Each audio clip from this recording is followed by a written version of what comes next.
Mani Arcega 68 per la presentazione del Team Magic Trooper BIS. Non, je déconne, je parle pas un mot d'espagnol ou d'italien, je vous rassure, elle est bien en français. La revue finale du Team Magic Trooper. On va la faire en deux morceaux, d'une part sur le Trooper globalement et quelques petits rajouts pour le Trooper BIS. Ici, présent. Alors, ce qui est super cool avec cet engin, c'est la carrosserie. Le look, on aime ou on n'aime pas. Moi, j'adore la carrosserie. J'adore son look.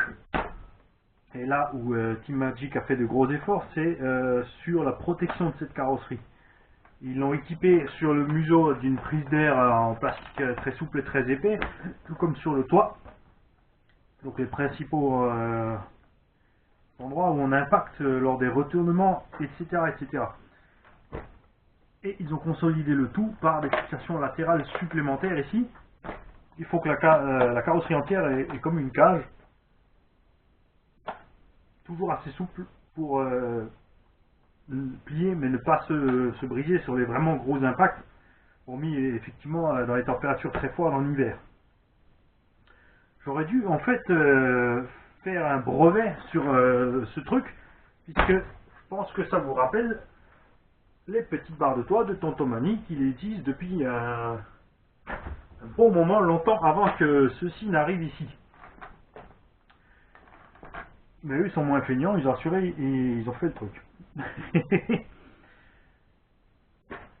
Les pneumatiques de cette machine ne sont ni un point négatif ni un point positif, ils sont extrêmement souples.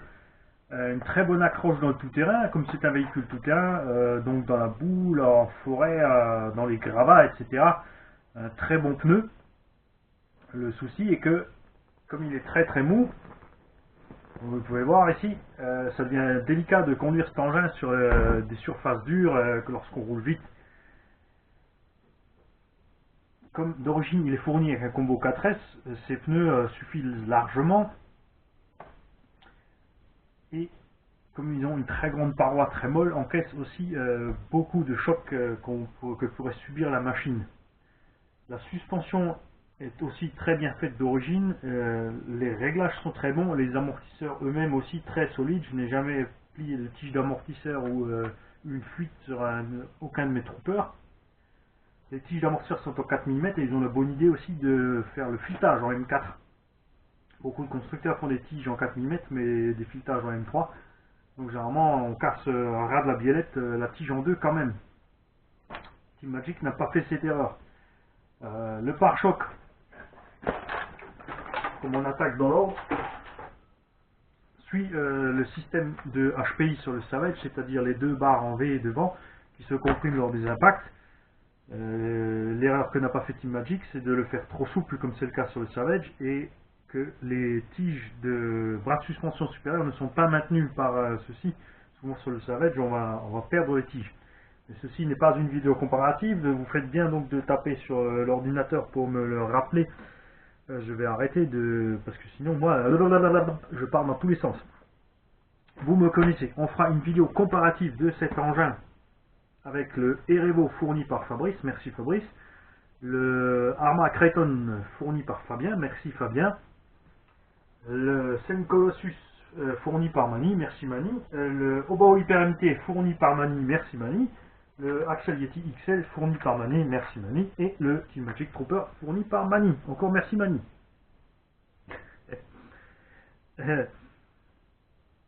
L'aileron, extrêmement souple, résiste à tous les abus. Il y en aura toujours un qui réussira à le casser, ça c'est sûr, ça finit toujours par arriver, mais en règle générale, très bonne qualité. Ce qui est de super méga bonne qualité sur cet engin, c'est la wheelie bar. Et le support aussi de l'aileron arrière. Extrêmement solide, pourtant tout de même flexible, ça encaisse à mort tous les coups que vous pourrez balancer sur l'arrière de votre machine en loupant vos sauts. Très flexible aussi, comme vous parlez de l'aileron, les bras de suspension supérieurs, beaucoup critiquent ceci et sont contre. Et je le répète, je suis à fond pour ce système. Lorsque le bras de suspension supérieur se plie, se vrille avec le bras de suspension inférieur, votre cardan n'a pris aucun coup, votre biellette de liaison n'a pris aucun coup et votre fusée n'est pas cassée.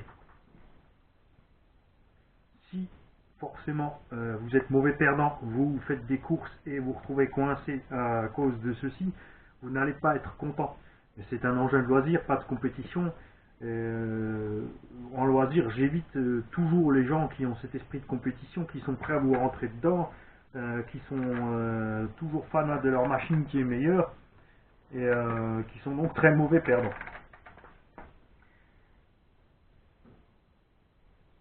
L'autre point positif global de Team Magic sur la série du Trooper, je ne sais pas comment ils se comportent avec leurs autres machines, notamment en drift et en piste, c'est leur réactivité. Ils ont sorti le Trooper 1 il y a peut-être 4 ou 5 ans de cela, ou un peu plus. Il y a eu une version brushed, ensuite une version brushless sur laquelle certaines pièces étaient renforcées, notamment au niveau de la transmission. Ils ont sorti la version 2 avec une transmission encore renforcée. Et une version 3 avec une transmission encore plus renforcée. Sur la version 2, donc la transmission était renforcée et déjà des tourelles de suspension plus grosses que sur la 1, qui déjà ne souffraient d'aucun souci, ni les cardans d'ailleurs. Sur la version 3, ils ont fait ensuite changer la boîte de vitesse, qui est toujours la même dans le principe, sauf qu'on peut l'ouvrir beaucoup plus rapidement.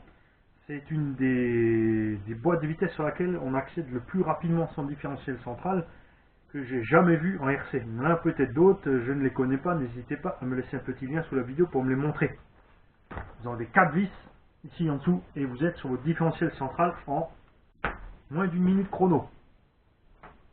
Et c'est le grand point négatif de cette machine aussi, le différentiel central n'est pas livré avec de série, il faut l'acheter à part. La machine coûte RTR 550 € à peu près, hein, selon les détaillants, et le différentiel à peu près 60-70 €. N'hésitez pas à acheter tout de suite, dès que vous achetez votre machine, ce différentiel. N'économisez pas ces 50-60 € parce que ce différentiel protège toute la transmission. Une fois ce différentiel en place, vous n'aurez jamais de casse, sauf si vous faites exprès sur votre transmission. La version 1 souffrait de ces problèmes de transmission parce que les dentitions des différentiels n'étaient pas assez solides. Pas de différentiel central, pas de slipper. La même erreur qu'a fait Obao sur la HyperMT et quelques autres marques encore. Donc en 4S déjà vous cassez la transmission. La version 2 et 3 sont plus solides, donc moins de problèmes. Si vous gardez les pneus d'origine et vous allez dans le sable ou dans la terre, etc., ça ne posera effectivement pas de problème. Mais dès que vous allez attaquer les surfaces dures ou y aller plus fort sur la gâchette, vous allez déglinguer votre diff arrière. Alors absolument montez ce différentiel central dans votre engin, vous allez voir, vous ne serez pas déçus. Il suffit de mettre de la 500 000 ou de la 2 millions si vraiment vous voulez garder la façon de conduire d'un 4x4 permanent. Aucun souci, personnellement je préfère la 500 000. Je peux garder un bien plus grand contrôle du véhicule à l'accélération pour éviter de partir sur les roues arrière en fin de course de l'accélérateur. Donc pour moi beaucoup plus agréable et ça n'empêche pas de partir sur deux roues quand vous voulez, un petit coup de gaz et ensuite un maintien à la moitié vous permettra d'arriver en équilibre sur votre roulette et ensuite de faire vos 100, 200, 300 mètres ou le record que vous voulez battre au choix de roue arrière. La fixation aussi du variateur est sympa, elle permet le passage de suffisamment d'air et le variateur est donc maintenu tranquillement en place sans forcer.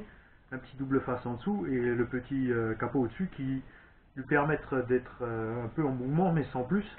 Il ne subira donc aucun choc de tout ce qui peut être transmis sur le châssis pendant les sauts et le tout-terrain. On aime bien les petites LED, on aurait aimé en plus à l'arrière, oui, on en veut toujours plus, c'est comme ça. La boîte de réception, comme j'ai déjà dit, était un modèle du genre. 2 joints toriques sur la sortie du tube d'antenne, c'est du jamais vu. L'inconvénient de cette boîte radio, c'est qu'elle est placée à l'arrière du bac à batterie du côté droit. Et si vous avez des batteries en 50 mm de large, puisque le bac fait 50 mm, vous ne pourrez pas les rentrer. Vous allez devoir rentrer sur le côté en diagonale. Donc si vous étiez nul en maths en cours, refaites 2-3 cours. Ils vous expliqueront pourquoi la diagonale est plus grande que le côté. Il est donc nécessaire d'arriver par l'arrière pour passer en dessous. Et avec cette boîte radio, c'est tout simplement pas possible. Moi, Sur celui-ci, je roule en 4S, j'ai donc aucun souci. La plupart des lipo 4S rentrent tranquillement dans ces bacs. Tout ce que j'ai fait, c'est ajourer les bacs, les fixations des bacs à batterie ici pour permettre le passage de plus d'air parce que ils sont vraiment complètement fermés et du coup, on n'a vraiment pas d'air qui arrive au lipo en été. Il existe en option des sangles. Je ne suis pas fan de ces sangles parce qu'elles sont fixées sur une partie moins large de la lipo. Donc la lipo est posée dans la sangle et se balade donc légèrement d'avant en arrière, même si la sangle est bien fermée. Le cerveau d'origine 15 kg Metal Waterproof vient de chez Savox.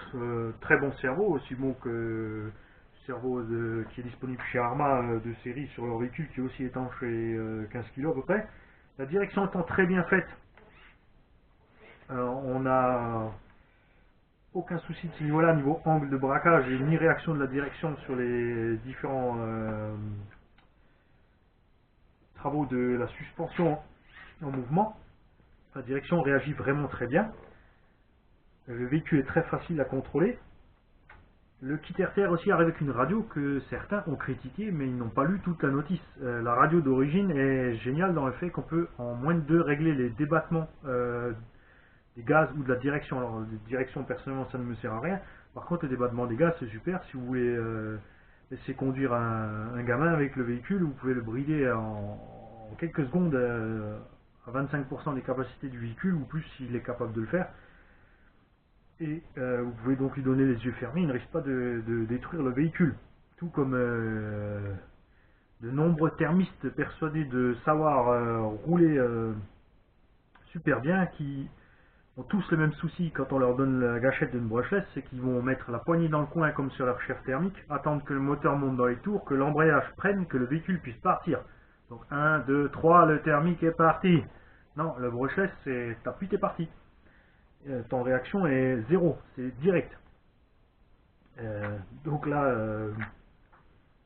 méfiez-vous à qui vous prêtez vos véhicules. Moi je dis toujours, un RC c'est comme un slip, ça se prête pas. Alors, autre chose à dire sur cet engin. La version RTR arrive avec un combo 4S qui est suffisant pour la plupart des utilisateurs. Je dirais même que c'est préférable. J'ai vu beaucoup de jeunes acheter des Evo, des Savage ou autres en 6S et tout de suite aussi acheter 6S qui vont dedans. Et là aussi, le détaillant n'a pas essayé de convaincre le jeune de commencer en 4S. Ils leur ont effectivement vendu les 6S. Et ces jeunes se sont retrouvés en 15-20 minutes en panne sur le terrain, la machine complètement disloquée. Ce qui est vraiment nul, d'où le fait que beaucoup de constructeurs livrent maintenant les machines en démarrant avec du 4S, ce qui évite aussi beaucoup de retours de garantie dû à la mauvaise utilisation des machines. Les gens, la plupart des gens que je croise voulant absolument, lorsqu'ils achètent leur véhicule, aller tout de suite à fond. Grosse erreur à ne pas commettre. Moi personnellement j'ai remplacé ce moteur par du Hobby-Wing parce que le moteur d'origine est relativement gourmand et n'avance pas plus que ça. Le Hobby-Wing 2200 kV ici, avec une dent ou deux en plus, va plus vite que le moteur d'origine en consommant moins. Donc bien que le moteur d'origine n'est pas terrible. Le variateur d'origine par contre c'est un Hobby-Wing, un Quick Run bridé à 100 A avec tout simplement 5 fonctions réglables au lieu des 9, 10, 12 ou 14 disponibles sur le véritable Quick Run. En soi, pas un problème parce que la plupart des gens ne touchent pas à ces réglages. Les compétiteurs les plus féroces, bien sûr, vont dire ouais, mais moi je veux un combo 6S pour faire comme HPI ou Traxxas, c'est mieux. Non, comme je l'ai dit, c'est pas mieux. Et de toute façon, 550 € plus un combo 6S, vous serez toujours pas encore au prix du Savage ou du Erevo. Alors, plus le différentiel central, la différence de cette machine par rapport à deux autres, c'est qu'elle est plus solide. En 6S, cet engin encaisse tout, vous n'aurez aucun souci.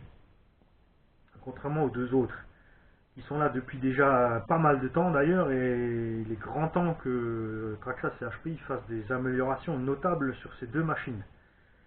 Parce que la concurrence est rude, beaucoup se sont mis dans cette gamme et commencent à faire des trucs pas mal.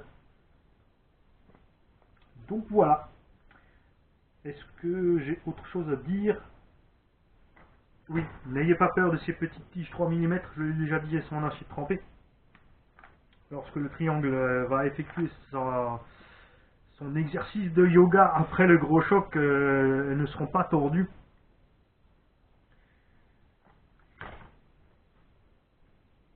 Et n'hésitez pas à poser des questions si vous en avez. Laissez-moi un lien sous la vidéo. Moi, je suis super content de cette machine. Je vous dirai pas que c'est la meilleure. C'est la meilleure quand même. Il n'y a pas de meilleure machine en fait. Il y a le véhicule le plus adapté à l'utilisation que vous voulez en faire par rapport aussi à votre budget et à votre look. Et il n'y a aucun véhicule RTR qui arrive exactement comme on le voudrait. Sur chacun, il y a quelque chose à changer, ne serait-ce que les roues, ce soit le combo, que ce soit les servos. Par contre, ce qui est génial sur celle-ci, c'est que vous n'avez rien à renforcer sur la transmission, les triangles, les amortisseurs, etc., etc. Vous mettez le petit différentiel central, je sais, j'ai déjà dit 4 ou 5 fois, mais c'est un must. Mettez ce différentiel central et vous ne serez pas déçu de cette machine. Ensuite, vous pouvez toujours encore tranquillement monter la puissance de votre véhicule en remplaçant le combo. Le combo d'origine est idéal pour un buggy ou un véhicule plus léger si vous en avez un, donc c'est pas perdu. Même garder le variateur d'origine, mettez juste un autre moteur qui tourne un peu moins vite pour pouvoir mettre des dents plus longues. Déjà, ça va faire une grosse différence. Un grand merci à monsieur Lionel Troyon de chez HRC Distribution, parce que c'est un monsieur qui prend son travail à cœur. Quand vous lui écrivez, il vous répond dans la journée en général. Il ne vous répond pas n'importe quoi, il répond intelligemment. Et je tiens à dire que Team Magic n'est malheureusement pas très répandu en France, parce que beaucoup de détaillants qui vendent du Team Magic n'ont pas ce genre d'engin en stock ou font pas assez de publicité. C'est vraiment une super machine. On aimerait plus de pubs de la part de Team Magic en France. Si vous avez la moindre question, n'hésitez pas, laissez-moi un lien. Si vous voulez des détails auprès du fournisseur, donc joignez HRC Distribution sur le service après-vente. Vous verrez, ils sont vraiment super. Et voilà, on y est, c'est tout. Je vous dis à bientôt, enfin même à tout de suite pour la suite sur le BS avec les quelques différences qui existent par rapport à celui-ci et ce que j'aime ou ce que je n'aime pas.